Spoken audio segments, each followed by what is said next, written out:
జై శ్రీమన్నారాయణ.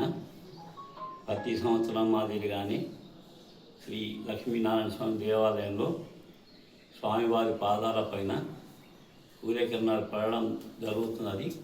అదేవిధంగా ఈ రోజు నుండి దాదాపుగా ఒక 10 రోజులు ఈ సూర్యకిరణాలు స్వామివారి పాదాలపైన రావడం జరుగుతుంది. కావున భక్తులెల్లరూ స్వామివారిని దర్శించుకొని స్వామివారి ఆశీస్సులు పొందాలని కోరుతున్నాం. జై శ్రీమన్నారాయణ. జై జై శ్రీమన్నారాయణ.